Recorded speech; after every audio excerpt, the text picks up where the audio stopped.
In a region known for its soaring temples, Cambodia's Angkor Wat is not just one of the largest religious monuments in Southeast Asia, but one of the largest anywhere in the world.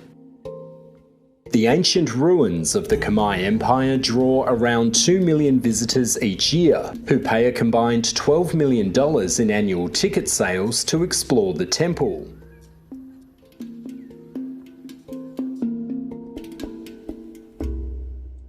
And we headed to Angkor Wat. Sunrise at Angkor Wat actually worth it? This spot gets absolutely packed. Oh, Angkor Wat! Wow! Let's watch the sunrise. Oh, let's zoom in a little bit. With so many international tourists, locals from across Cambodia come to Angkor Wat to earn a living any way they can. But now the government of Cambodia is removing around 10,000 families that live and work inside the 400 square kilometre Angkor Wat archaeological site. And some communities aren't happy. This video shows villagers in Prasat Bakong district protesting against the evictions. Apsara is the Cambodian national government authority that manages Angkor Wat and is overseeing the relocation. They do not possess the legal rights to be here. So that is the reason why we asking them to voluntarily relocate. While they're staying here, they do have the impacts. You know, the rubbish, the whatever that they're producing is still there. Cambodia's government and the man who ruled the country for 38 years, outgoing Prime Minister Hun Sen, say residents' homes and businesses are damaging the site and could see Angkor Wat lose its spot on the UNESCO World Heritage List.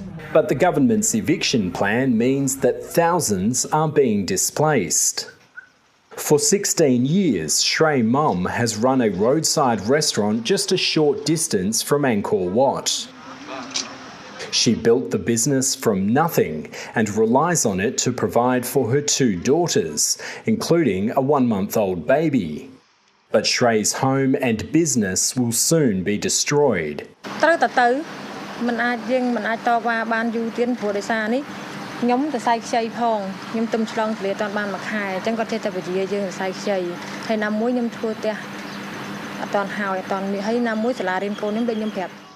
says she's had to take out a $40,000 bank loan to build a new house at the resettlement site, and she's worried how she'll earn money to support her family. She says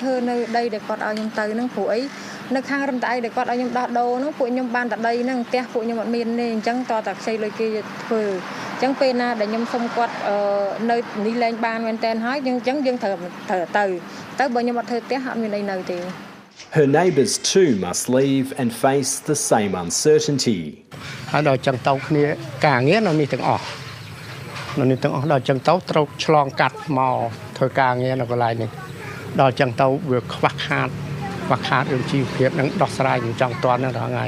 Amnesty International says the relocations amount to forced evictions. We have spoken to a lot of people who have not been given a choice, have been asked to leave, and because they understood that they didn't have a choice, are leaving. That does not amount to volunteering to leave. That amounts to leaving because you have no other option. So that's one key issue.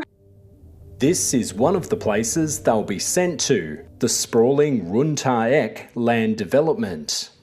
To convince residents of the Angkor archaeological site to move here, Cambodia's government is offering a support package. This includes a plot of land, corrugated iron to build a house, and a welfare payment paid in part by the Australian government. They do not have the proper water, sewage, electricity infrastructure needed to properly reside in a location.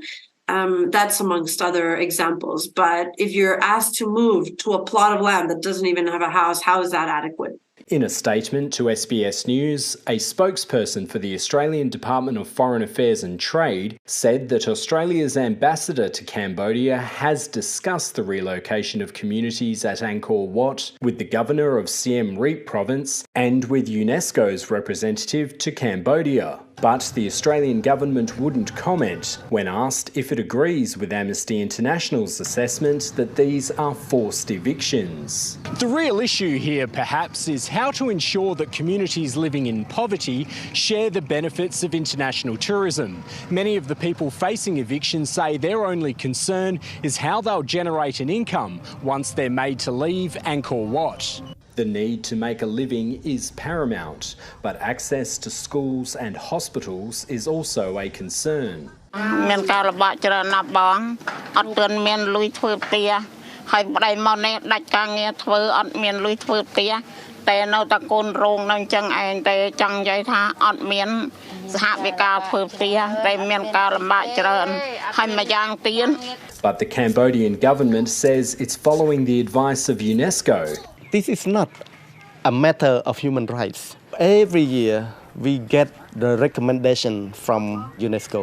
Illegal buildings should be taken into consideration, taking into actions that it must be stopped. It can no longer continue. And that is the message in which we got from UNESCO. In a statement to SBS News, UNESCO said it is not party to this relocation program and has not made any request for population relocation to the Cambodian authorities. UNESCO says it is closely following the situation and the conservation of Angkor will be examined by the World Heritage Committee in its next session, to be held in September. In Siem Reap, Aaron Fernandez, SBS World News.